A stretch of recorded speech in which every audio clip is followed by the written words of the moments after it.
तब ऋषियों ने पूछा कि दान के बारे में भी हमें कुछ बताएं। सतयुग का दान कैसा था, त्रेता का कैसा था, द्वापर का कैसा था और कलयुग का दान कैसा है, इसके बारे में आप बता दें तो आपकी बहुत बड़ी कृपा हो जाएगी। दान कैसे देना चाहिए इसके बारे में आप बताएं तो बताया जाता है कि सतयुग में दान लेने वाले के समीप जाकर दिया जाता था। सतयुग में कोई भी व्यक्ति दान किसी के घर जाके नहीं लेता था। सतयुग में जितने भी लोग थे वो सब ब्राह्मण के घर जाकर, जरूरतमंद के घर जाकर के देते थे। यह नियम सतयुग का था। सतयुग में जाकर के दान दिया जाता था। यहाँ के सतयुग में अपनी बेटी कन्या को भी पिता उन ऋषियों के आश्रम में पहुंचा करके, आपने वो कथा महात्मा करदम की सुनी होगी जिसमें राजा स्वयं अपनी कन्या को लेके गया था और वहीं कन्यादान करके आ गया।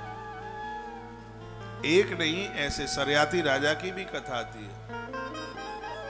तो सतयुग का ऐसा नियम निवेदन किया जा रहा है कि सतयुग में दान लेने वाले के घर दानी पहुंचता था देने के लिए। त्रेता में उसको अपने घर बुला करके दान दिया जाता था। यह त्रेता का नियम था।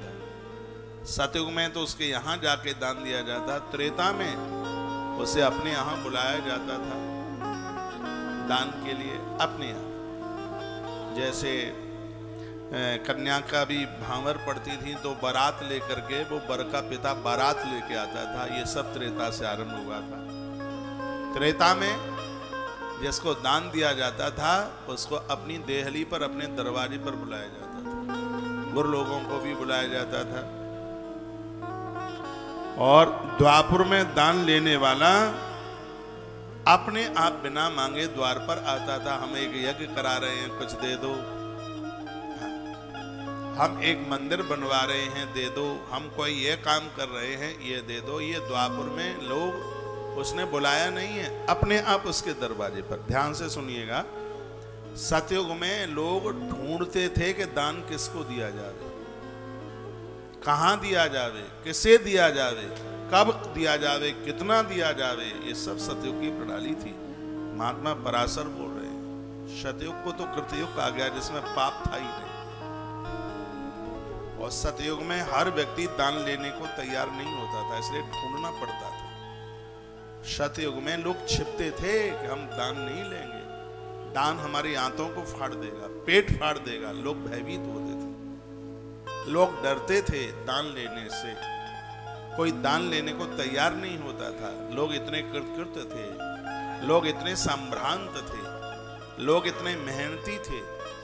यदि सतयुग में लोगों की देह में पसीना नहीं आता था तो लोग आश्चर्य करते थे, कहते थे कि आदमी भ्रष्ट हो गया है कि इसकी देह से पसीना नहीं आता। जिसकी देह से पसीना आता उसको मेहनती माना जाता था। कहा जाता था उसकी तो पसीने की रोटियां हैं, ऐसा बोला जाता था। वो योग ही अपने आप में बड़ा अद्भुत था। ये पूरा बोला जा रहा है महात्मा पराशर ने जो बातें करी हैं।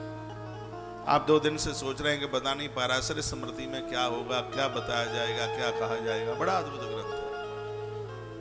ऐसा ग्रंथ है कि जीवन बना दे। मेहनत का खाइए, फ्री फंड का नहीं, मेहनत का, चुटिया का पसीना तलवे में निकले, ऐसी संपत्ति हो। नहीं तो पराशर स्मृति में लिखा है कि 2 नंबर का पैसा, बिना परिश्रम का पैसा तीसरी पीढ़ी तक, तो तीसरी पीढ़ी को बर्बाद कर देता है, वो टिकता नहीं है कैसे। इसलिए सतयुग में लोग ढूंढते थे कि कोई दान लेने वाला मिल जाए, मिलता नहीं था। लोगों के पास होता था पैसा, सात्विक कमाई होती थी, बहुत ज्यादा नहीं होता था तो भी बहुत होता था। और वह लोग अपने आप को अशुद्ध मानते थे जिनका अंश दान में नहीं लगता था। इसलिए वो ढूंढने के लिए चलते थे। वो कहते थे कि पता नहीं हमसे क्या अपराध हो गया है, हमारा पैसा परहित परमार्थ में नहीं लग रहा। वो ढूंढने के लिए चले जाते थे। साधुओं को ढूंढते थे गौ दान के लिए, गैया दान के लिए, अन्न के लिए। और जब भिक्षाटन के लिए कोई दरवाजे पर आ जाता था, आज अब आप अपने जामाता को देख करके भी उतने प्रसन्न नहीं होंगे वो जमाने में दरवाजे पर कोई भिक्षा के लिए आ जाता था तो वह दाम्पत्य परिवार इतना प्रसन्न होता था, इतना खुश होता था, इतनी खुशी होती थी कि आज हमारी देहली पर साधु मांगने के लिए आया। महात्मा पराशर ये सतयुग की परंपरा बताते हैं। त्रेता में नौता दिया जाता था, कार्ड छपते थे त्रेता में, निमंत्रण पत्र नौता दिया जाता था। बड़ा अच्छा लगेगा, आप हमारे यहाँ जाएंगे, कुछ जीम के चले जाएंगे, हमारे आंगन को पवित्र कर जाएंगे, हमारी रसोई पवित्र हो जाएगी, पधारिएगा हे ब्राह्मण देव, हे गुरुदेव आप पधारे, हम आपको नौता देते हैं, आप पधारे। यह संस्कृति त्रेता की थी। उन्हें बुला करके उन्हें दिया जाता था, उन्हें जरूरत की सभी सामग्रियां दे दी जाती थी। यह त्रेता में होता था।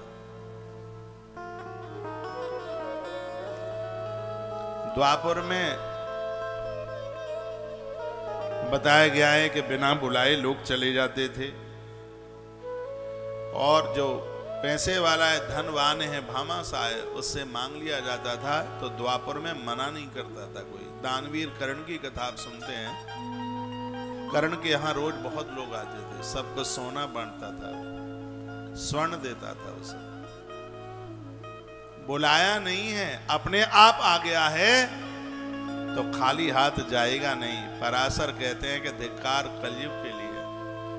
कलयुग में दरवाजे पर कोई आया है, उसे धन तो नहीं देंगे, उसे रोटियां तो नहीं देंगे। कलयुग में कोई आएगा, उसको गालियां जरूर दे देंगे।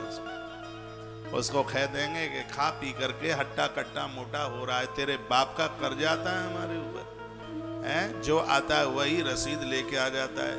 रामलीला के लिए दे दो चंदा, मंदिर के निर्माण के लिए दे दो चंदा, बेटियों के विवाह के लिए दे दो चंदा।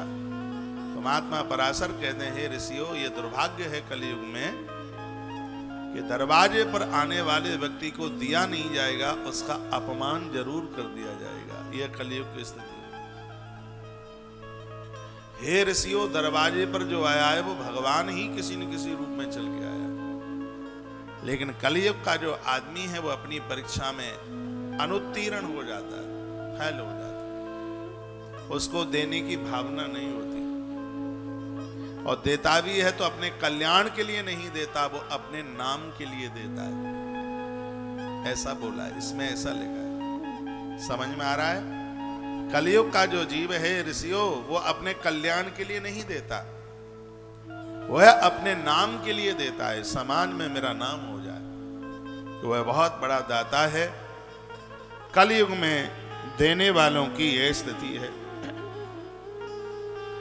बताया जाता है कि दान जाकर के दिया जाए उसको उत्तम दान कहते हैं। जाकर के खुद वहां पहुंच करके दे दिया जाए तो कलयुग में भी दिया गया ऋषियों, वो सतयुग के दान के बराबर है, जहां खुद पहुंच करके दिया जाता है। कहा जाता है कि हमारी ये इच्छा थी कि हम कुछ कर देते, उत्तम दान है। आप अपने अपने घरों से यहाँ तुलसी वन आश्रम में आके पहुंचते हैं, आके गोदान करते हैं, उत्तम दान है, इसको विशेष दान माना गया।